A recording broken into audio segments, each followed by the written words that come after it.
Be ready, start. Now, I would like to say that with this measure we are now adopting, to my mind, it will not be able to have this system or any other system functioning effectively. The number of clauses that we have included are so restrictive and rigid that it will not be possible for any system to function in this country. If at all it is able to function, it will be able to function with a lot of difficulties.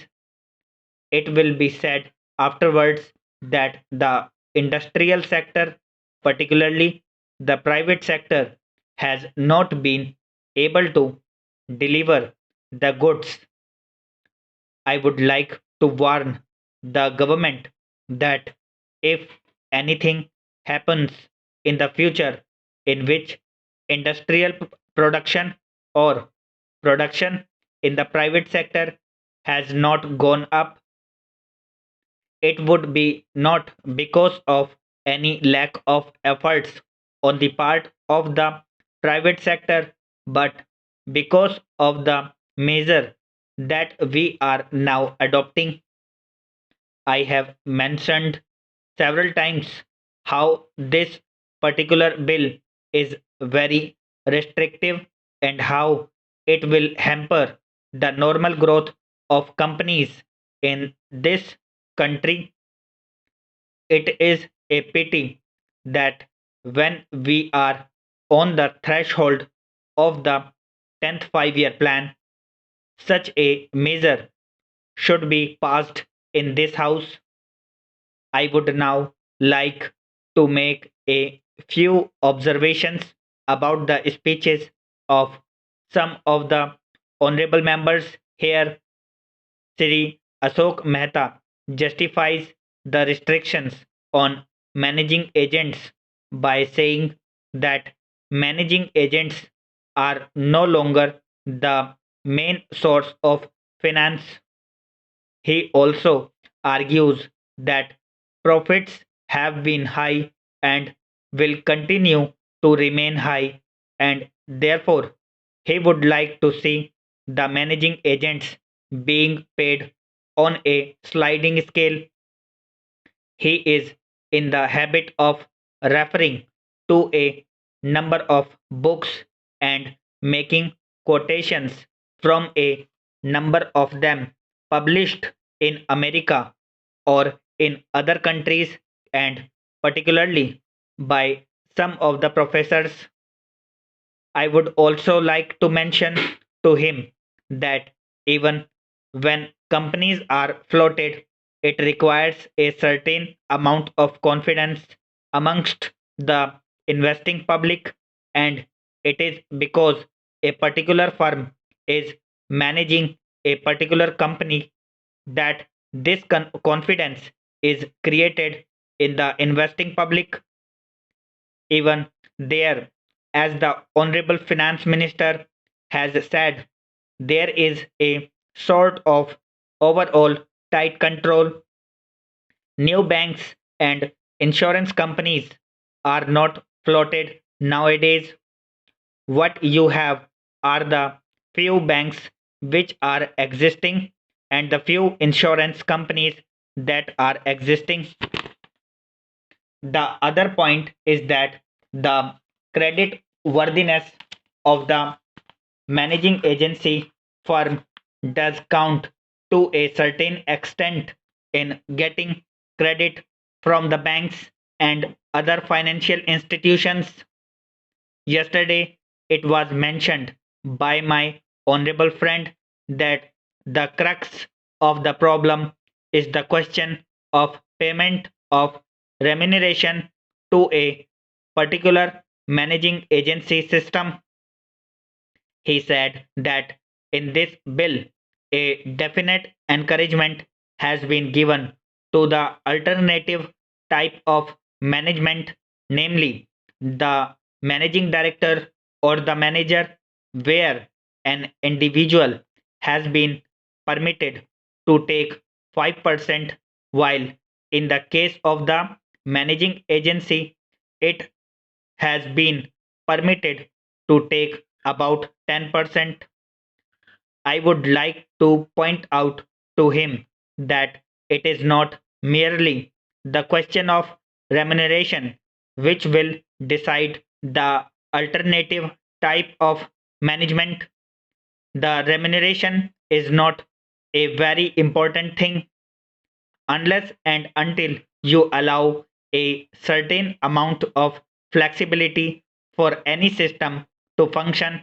It will not be possible to evolve any other system to take the place of the managing agency system.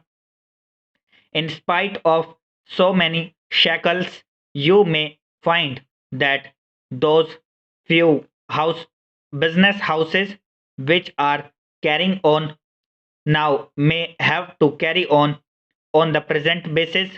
You may not find many new people coming in the field. Several times it has been mentioned in this house why the business community has not prescribed for itself a code of conduct. In this connection, I would like to point out that a degree or diploma is essential for the profession, and in case of violation of the code, sanction should be provided by it to prevent a person from practicing the profession.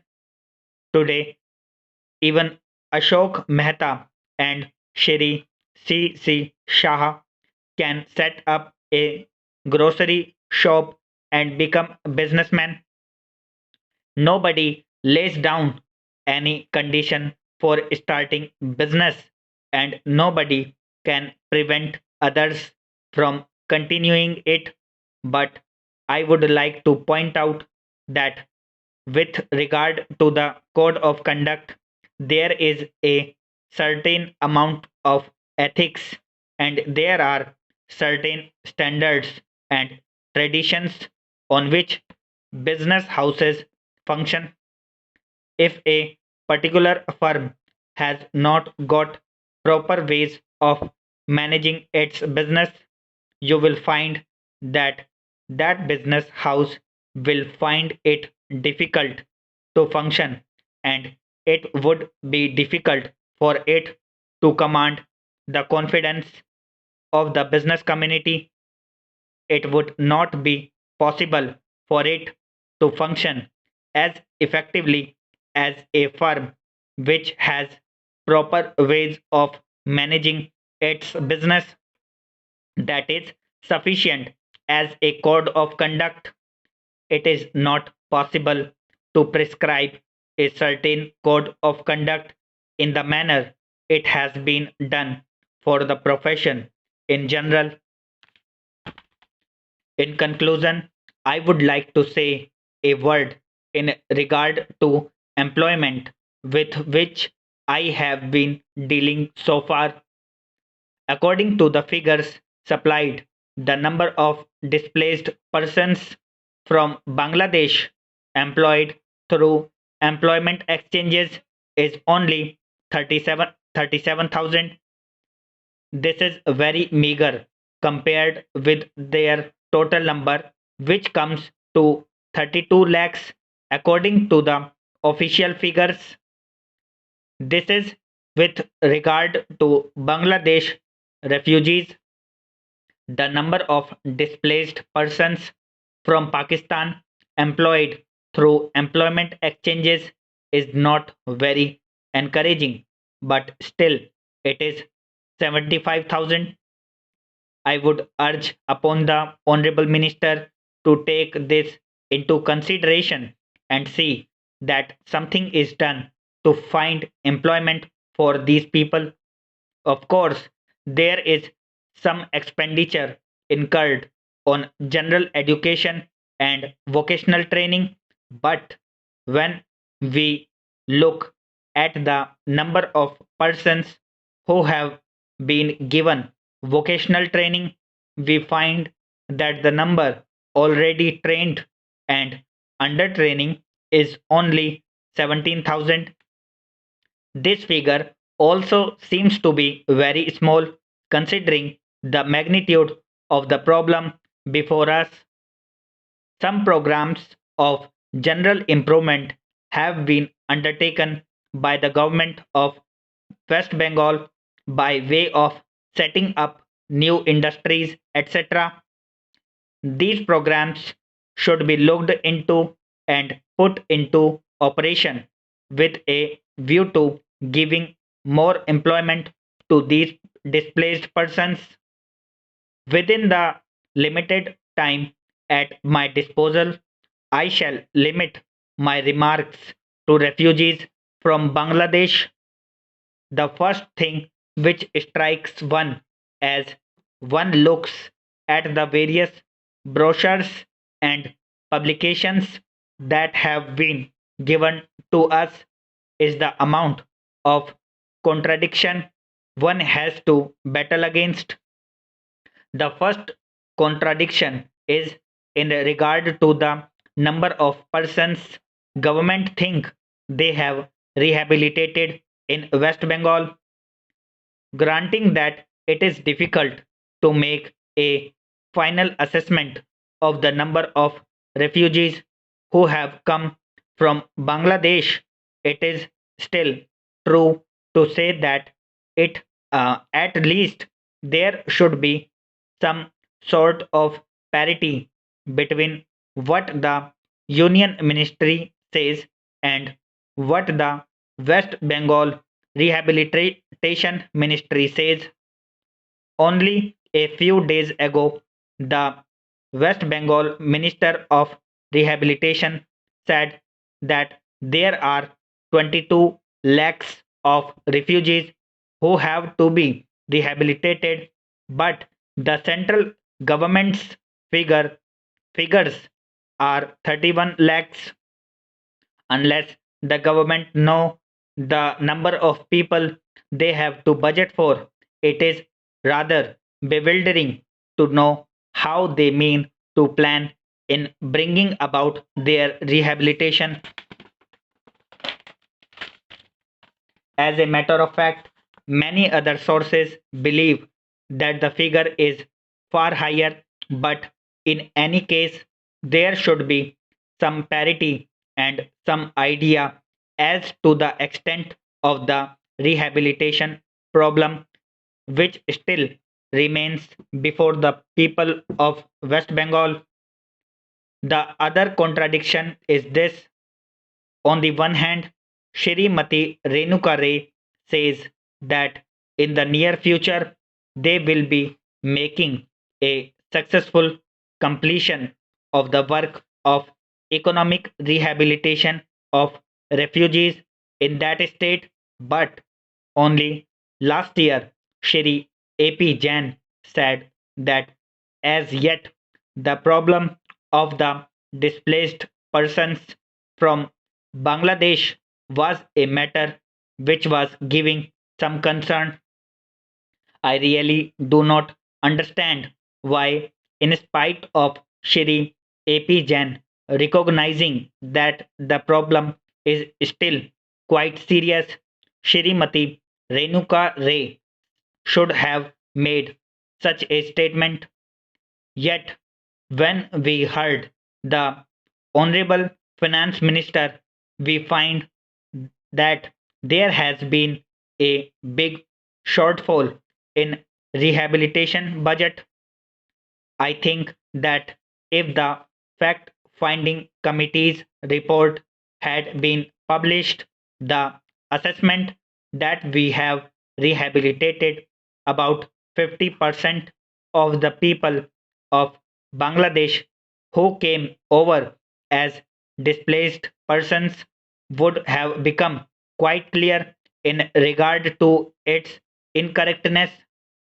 As a matter of fact, when we went round the camps and colonies in West Bengal, we found that as yet not more than 15% of the people have been rehabilitated in the sense that they are able to eke out their subsistence on the poorest levels. It is not more than 15%, and I think the figures of the fact finding committee are still lower. I think this is something that we have to take very seriously and put our minds to and apply all the resources that we have to find out how we will be able to tackle this problem of rehabilitation. Now, coming to the question of relief, I feel that until we are able to give really proper rehabilitation, we cannot withdraw relief. It is no use arguing whether relief leads to lethargy and moral slackness. Unless our rehabilitation policies are fruitful, have we any right to starve the people to death? As a matter of fact, Shri AP Jain may know that in West Bengal, the incidence of tuberculosis amongst the refugee population is very high. Only a small percentage of them is catered for by the medical relief given by the Directorate of Rehabilitation. If I am to tell you the tragic fate of the refugees in West Bengal, I would refer you to a report which appeared in February 2004. Stop.